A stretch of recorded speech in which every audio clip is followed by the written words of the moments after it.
Պարոն Բաքոյան, նախ խոսենք 2026 թվականի մայիսի 30-ին կոռուպցիայի կանխարգելման հանձնաժողով ներկայացրած գույքի եւ եկամուտների 2025 թվականի ձեր հայտարարագրից, որում պարզ է դառնում, որ դուք 52 միլիոն դրամ կանխիկ գումար եք հայտարարել եւ նաեւ ուսումնասիրելով 9-րդ գումարման ազգային ժողովի քաղաքացիական պայմանագիր խմբակցության պատգամավորների ներկայացրած հայտարարագրերը, դուք ամենահարուստ պատգամավորներից մեկն եք, ինչպես հարստացաք, ինչով է պայմանավորված այս ամենը։ Չեմ հարստացել, նախ մտածում եմ, որ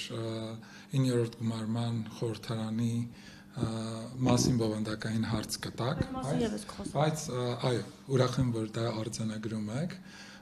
ինչ վերաբերում է մնացածին, բոլոր տարիներին արձանագրված են ինչ գումարներ կան իմ հաշվին եւ չկա որևէ բան այնպես, որ իմ պատգամավորության գործունեության արդյունքում է, որ ես որևէ բան որպես այդպեսին ավել ձեռք եմ բերել, կա իմ աշխատավարձը, որի մասին էլի տարեկան հայտարարագրի մեջ լրացվում է եւ դրան զուգահեռ նաեւ գրվում է այն եկամուտները, որը իմ ընտանիքից, իմ մասնաբաժինը ամեն տարի ես ստանում եմ։ Մինչև պատգամավոր դառնալը արդեն իսկ ունեիք այդքան գումարներ։ Դրանից ավել եմ ունեցել, շատ ավելի հնարավորություններս մեծ են եղել, բայց պետական աշխատանքով պայմանավորված սահմանափակում է, վստահ եմ գիտեք, որ որևէ այլ աշխատանքով չեմ կարող զբաղվել եւ հետեւաբար այն աշխատանքները, որոնք մինչև պատգամավոր դառնալը իրականացրել եմ, դրանք այլևս գոյություն չունեն։ Ամեն դեպքում բավականին մեծ գումար 52 միլիոն դրամ կանխիկ եք հայտարարել, նաև ինձ շատ հաճելի է, շատ Վեդիում ունեք բնակարան, Երևանում միանձնյա սեփականության իրավունքով բնակարան։ Եվ սա նաև մեր ժողովուրդը վստահ եմ սրա մասին արձանագրում է, որ պատգամավորի գործունեության 7 տարիների ընթացքում դուք արձանագրում եք, որ 50 միլիոն դրամ գումար է իմ հայտարարագրում գրված եւ սա արդեն համարում եք բավականին մեծ գումար, այլ ոչ թե օրինակ ինչ որ ժամանակ առաջ մինչև 18 թվականը նման գումարները մեկ տարվա չէ, նույնիսկ մի ամսվա կամ երկու ամսվա որոշակի գումարներ էին պատգամավորների համար, իսկ ինձ որպես պատգամավորի 7 տարվա գործունեության ընթացքում եթե մի քիչ ավելի խորը ուսումնասիրեք եւ բացեք հայտարարագիրը, ապա այո, շատ լավ։ Ես ուրախ եմ, դուք կարող եք ներկայացնել նաեւ մեր քաղաքացիները դրա մասին տեղեկանան, ընդհանրապես աշխատավարձի մասին է խոսքը եւ այդտեղ երկրորդ մասը, որտեղ իմ եկամուտներն են, իմ ընտանիքից, իմ մասնաբաժինը հանած իմ եկամուտներն են։ Այսքանը։ Որևէ այլ բան գոյություն չունի։ Եվ եթե ամբողջ աշխատավարձով է եւ ձեր ընտանիքից մասնաբաժին նկատի ունեք գույքի տեսքով, թե գումարի տեսքով։ Գումարի տեսքով ամեն տարի իմ մասնաբաժինն է հանվում այն աշխատանքից, որն իմ ընտանիքը իրականացնում է, ընդհանրապես սա է։ Որևէ այլ բան չկա եւ ես ուրախ եմ, որ պատգամավորի համար 7 տարվա, 8 տարվա գործունեություն ծավալած պատգամավորի համար 50 միլիոն դրամը դուք համարում եք բավականին մեծ գումար եւ բավականին մեծ ձեռքբերում եւ կանխիկն եք հայտարարագրել։ Միևնույն ժամանակ ունեք Վեդիում բնակարան, Երևանում միանձնյա սեփականության։ Եվ համարում եք, որ սա պատգամավորի հարստացում է եւ եթե սա է հարստացումը, ապա կարող ենք եւս մեկ անգամ արձանագրել որ նոր Հայաստանում այլևս այլ բարքեր են եւ այդ բարքերը թույլ են տալիս, որ մարդը ազնիվ իր աշխատանքով զբաղվի եւ ոչ թե որևէ այլ բանով կամ կոռուպցիոն ռիսկերը այստեղ մեծ լինեն, իսկ ինչ վերաբերում է Վեդի բնակարանի մեջ ես նաեւ իրականում հիվանդանոցում չեմ ծնվել, ես հենց մեր տանն եմ ծնվել, դուք խոսում եք այն տան մասին, որի մեջ ես ծնվել եմ, հիմա ինչ եք ուզում ասեք, ուզում եք ասեք, որ ես բնակարան ունեմ, այո ունեմ, որի մեջ ես ծնվել եմ, ավել էլի ինչ եք ուզում, ուզում եք արձանագրեք, որ Երևանում բնակարան եմ ձեռք բերել 55 քառակուսի մետր մակերեսով, ապա այո ձեռք եմ բերել հիփոթեկով եւ ոնց որ 50 կարամ падգամավոր դառնալուց հետո դա ձեռք բերեմ, ոնց որ Հայաստանի Հանրապետության շուրջ 50-ից 60 հազար քաղաքացիներ, ովքեր հնարավորություն են ունեցել հիփոթեկով բնակարան ձեռք բերել, այդ թվում ես գուցե դուք եք ձեռք բերել վերջի շրջանում կամ չգիտեմ օպերատորը կամ հարցրեք նաև մեր լրագրողներից, ովքեր ազգային ժողովում հավատարմագրված են, մի այդպիսի հարցում անցկացրեք, տեսեք քանի հոգի են հիփոթեկով բնակարան ձեռք բերել։ Մի բնակարանը հիփոթեկով ձեռք բերված է, մյուս բնակարանը այդ բնակարանում ես ծնվել եմ եւ իմ աշխատավարձն է եւ իմ ընտանիքից ստացած իմ եկամուտներն են։ Հաշվետու տարվա ընթացքում դուք ասացիք, որ ինչու մանրամասը չեք ներկայացնում, հաշվետու տարվա ընթացքում Բաքոյանը ստացել է եկամուտ 3 աղբյուրներից ընդհանուր 20 միլիոն դրամ, որից 6 միլիոնը Արշին բանկից որպես փոխառություն, 636,000 դրամ ՀՀ աշխատանքի և սոցիալական հարցերի նախարարությունից որպես կենսաթոշակ եւ 13 միլիոն 450,000 դրամ ազգային ժողովից որպես աշխատավարձ։ Հա, եւ բա ինչի մասին էի խոսում։ Ամբողջ։ Հա, ես դրա մասին էի խոսում, որևէ այլ բանի մասին խոսել եմ։ Մենք ամեն դեպքում ուսումնասիրել ենք ասացի եւ ձեր կարդացածի մեջ որևէ այլ հակասություն տեսել եք։ Մենք ամեն դեպքում ուսումնասիրել ենք բոլոր քաղաքացիական պայմանագիր խմբակցության պատգամավորների 9-րդ գումարման հայտարարագրելը եւ դուք հարուստներից մեկն եք, հիմա այս ամենը դուք փաստորեն միջև 8 տարվա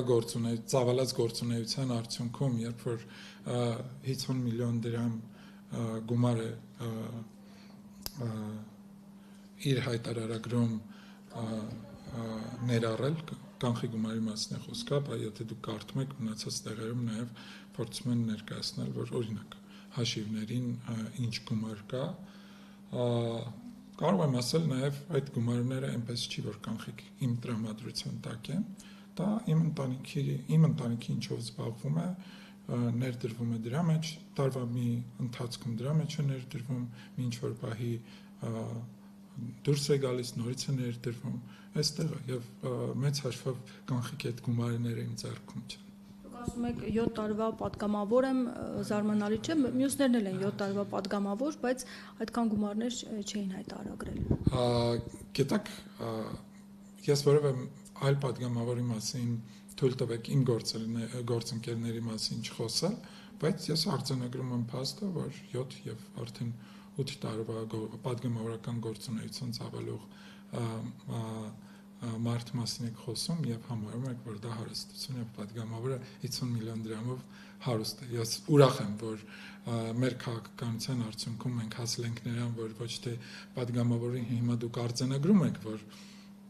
3 գազի զապրավկա ունի, 2 ռեստորան ունի, 5 բիստրո ունի, մի հատ գործարան ունի, չգիտեմ, արտերկրում որևէ օֆշորներում նման բաներ ունեն։ Միգուցե ունեք ուրիշների անունով։ Ասացիք, ավելի հարուստ եք, հենց դարձա պատգամավոր, արդեն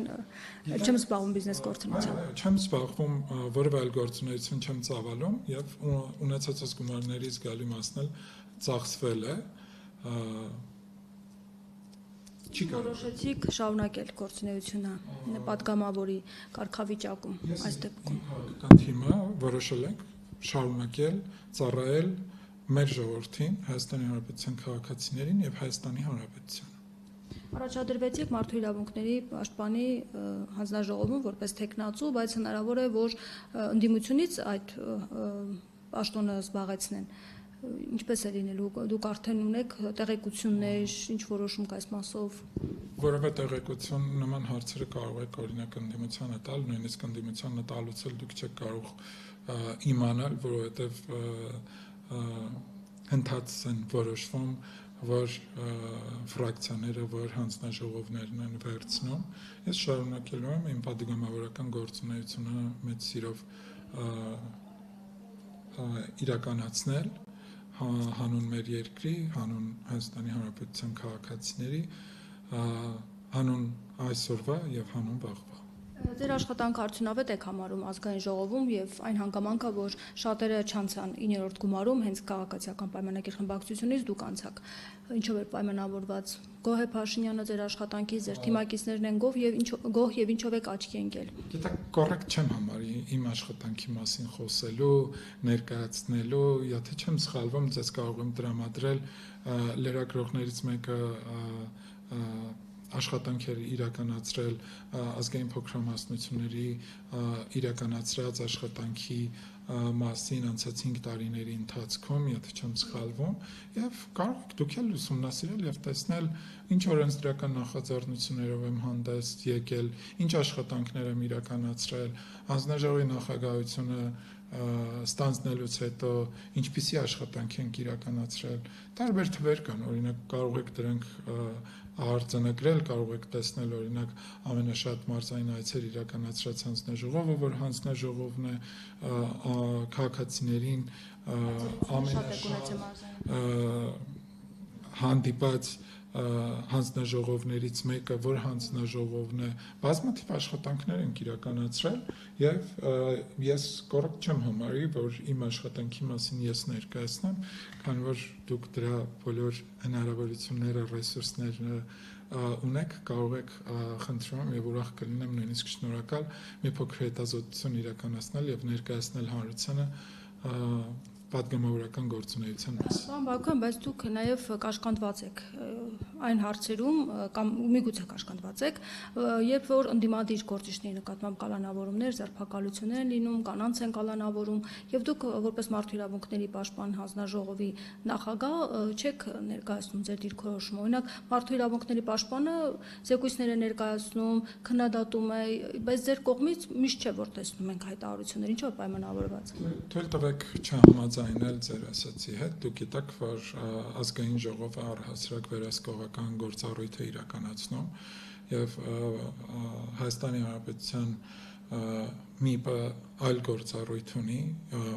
մենք այլ գործառույթ ունենք, հետեւաբար մեր աշխատանքները տարբեր են եւ մենք բարբերաբար տարբեր հարցերով հայտարարություններ տարածել ենք, բայց նաև մենք քաղաքական մարմին ենք եւ շատ հաճախ մեր քաղաքական խոսքը կարող է նաև ազդեցություն ունենա, կարող է ազդեցություն ունենա գործի ընթացքի վրա եւ հետեւաբար մենք այս հարցերում շատ ավելի ուշադիր ենք, բայց նաև պետք է ձեզ տեղեկացնեմ, որ մենք բազմաթիվ նաև այցեր ենք իրականացրել կալանավայրեր, հանդիպել ենք անազատության մեջ գտնվող մեր քաղաքացիների հետ եւ բազմապես ընդդիմադիր գործիչների հետ կապված դեպքերի մասով էի հարցնում։ Խնդիր չեմ տեսել հանդիպել կամ չհանդիպել ընդդիմադիր գործչի եւ ոչ ընդդիմադիր գործչի, որովհետեւ այդպիսի խնդիր իմ առջեւ դրված չի եղել։ Ես այցելել եմ կալանավայրեր, այցելել եմ ինչպես են ասում այդ սենյակները, որտեղ կալանավորները գտնվում են, չեմ որոշել, որ այստեղ որևէ քաղաքական գործիչ է գտնվում, մյուսում չի գտնվում, հերթով դռները բացել եմ, մտել եմ եւ ծանոթացել ենք իրենց առօրյային, իրենց խնդիրներին, իրենց առհասարակ ապրելակերպին եւ սա եղել եւ սրա մեջ մենք տարբերություն չենք դրել, որտեղ ով է նստած եղել։ Ամեն դեպքում ձեր դիրքից ելնելով չեք կարծում, որ պետք է հայտարարություններով հանդես գայիք։ Օրինակ Արեգնաս Մանուկյանը, ով կին պատգամավոր է եղել նախկինում, նա փաստորեն կալանավորված է, ունի անչափահաս երեխա, այս հարցը շատ Արեգնաս Մանուկյանը շատ է քննարկվել։ Գիշացնեք ինչ գործով է դա։ Պետական դավաճանության հոդվածով։ Այսինքն դա պատճառը որ դուք ուզում եի հիշել ինչ հոդվածով է։ Դրանքը դեռևս չի հաստատվել, անմեղության կանխավարկած կա։ Նման եւ մնացած բազմաթիվ գործեր էլի կան եւ չեմ կարող ասել, որ մենք պարտադիր որևէ հայտարարություն պետք է անենք, եթե նորից ձեր հարցին պատասխանեմ, թեև ձեր հարցին պատասխանել եմ եւ պետք է կրկնեմ, որ մեր շատ հայտարարություններ կարող են ուղղակի ազդեցություն ունենալ գործի վրա եւ հետեւաբար մենք փորձում ենք շատ զգուշավոր մոտենալ այս հարցերին։ Մենք քաղաքական մարմին ենք։ Բայց նաև ձեր պաշտոնը չի ընդհանրում, որ դուք հայտարարությամբ հանդես գաք, պարոն Բաքոյան։ Եթե անչափահաս երեխան ունի, նա կալանքի տակ է։ Որ մենք պարտավոր ենք եւ դա պարտադիր է այդ ելույթները ունենալ։ Եթե պարտադիր է, ապա խնդրում եմ հողում անեք, մենք դրա մասին տեղեկանանք։ Եվ մենք տեսանք, որ ձեր թիմից շատերը փաստորեն ընդհանուր թիմից նկատի ունեն, ոչ թե խմբակցությունից, մարզպետներ, կառավարության անդամներ տեղափոխվեցին, падգամավոր դարձան, ինչով է պայմանավորված այս ամեն ինչը, արդյոք դժգոհություններ ունեք, որ մասնավորապես Փաշինյանի դժգոհություններով է պայմանավորված, որ 65% շեմը չհաղթարեց եւ այս հարցում մեղադրում է մարզպետներին, աշխատակազմի ղեկավարին, ով նաեւ շտաբի պետներ եւ մյուսներին, այսինքն ինչ խնդիր է եղել, որ շատերը տեղափոխվել են, դարձել են падգամավոր։ Հարգելի Հերմինե, նախ սկզբից պետք է չհամաձայնեմ ձեր մտքի այս ձևակերպման հետ, դուք ասում եք շատերը չեն եղել, բայց հարցի հասցեատերը ես չեմ, որ պատասխանեմ, հարցի հասցեատերերը գտնվում են նաև ազգային ժողովում, դուք կարող եք իրենցից նաև հարցնել, կառավարության մեր գործընկերներից կարող եք հարցնել, բայց եթե ես որպես թիմակից պատասխանեմ, ապա շատերը չեն, կան մարդիկ, ովքեր որոշել են, իհարկե, կան մարդիկ որոշել են իրենց քաղաքական գործունեության ուղղվածությունը փոխել եւ որոշել են հիմա օրենսդիր մարմնում իրենց աշխատանքը շարունակել, որը շատ նորմալ է։ Որոշել թե դժգոհությունների արդյունքում այդպես է ասվել, որ անեն։ Դժգոհության դեպքում չի լինի այնպես, որ դու մի պաշտոնից մեկ այլ պաշտոնի անցնես։ Դժգոհության դեպքում, երբ որ բացական աշխատանք կա, ապա մարդը պարզապես հրաժարական է տալիս եւ գնում է։ Այս դեպքում մի աշխատանքը փոխարինել են մեկ այլ աշխատանքով եւ հիմա օրենսդիր գործունեություն են ծավալում, որը շատ նորմալ է, այստեղ տարօրինակ որևէ բան չեմ տեսնում։ Եվ ինի գումարման հանձնաժողով գումարումից ինչ կարող եք սպասել։ 9-րդ գումարման ազգային ժողովից պետք է սպասել պրոդուկտիվ աշխատանք եւ կարծես թե ստացվում է ընդդիմադիր գործընկերների հետ այդ աշխատանքները հենց սկսել զրոյական կետից եւ սա այո, կարծում եմ ստացվում է առաջի անցած 3 օրերի մեր քննարկումների արդյունքում ես կարծում եմ մեզ հաջողվում է այս ձևաչափով մեր աշխատանքներն իրականացնել Ես կցանկանամ, որ այս կերպ մեր աշխատանքներն իրականացնենք եկող 5 տարիների ընթացքում, որովհետև սրանից օգտվելու է մեր երկիրը, օգտվելու է Հայաստանի Հանրապետությունը, օգտվելու են մեր քաղաքացիները եւ ազգային ժողովի նաեւ նման աշխատանքի արդյունքում ազգային ժողովի վարկանիշը կլինի այլ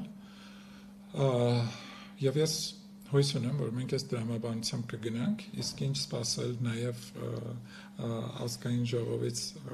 հարցի երկրորդ մասով կարող եմ հետևյալը ասել, մենք անցած 5 տարիներին բազմաթիվ մարտահրավերներով ժամանակաշրջան ենք ունեցել եւ ազգային ժողովը բավականին արդյունավետ է աշխատել եւ ես վստահ եմ այն արդյունավետությունը, որ 8-րդ գումարման ազգային ժողովն է ունեցել, դրան գումարվելու է 9-րդ գումարման մեր գործընկերների այն փորձը, որ 8-րդից են ստացել եւ ել ավելի մեծ եռանդով իրենց աշխատանքները կիրականացնեն եւ այն մարտահրավերները, որ մեր արժեվ ծառացած են, մենք դրանք պատվով կհաղթարենք եւ ել ավելի մեր երկրի որակը կբարձրացնենք։ Եվ վերջին հարցը, ինչով է պայմանավորված դիրքորոշման փոփոխությունը ընդդիմության հանդեպ, որ առաջարկում եք զրոյական կետից սկսել, կառուցողական քննարկումների դաշտ մտնել, որովհետև միջև նրանց խորհրդարան գալը մենք տեսնում ենք, որ Ռուբեն Ռուբինյանը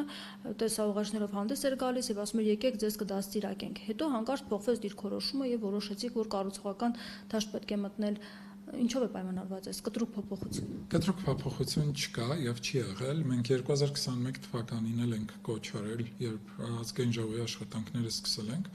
Կոչ ենք արել մեր գործընկերներին, որ հանուն մեր երկրի քաղաքացիների մենք մեր աշխատանքները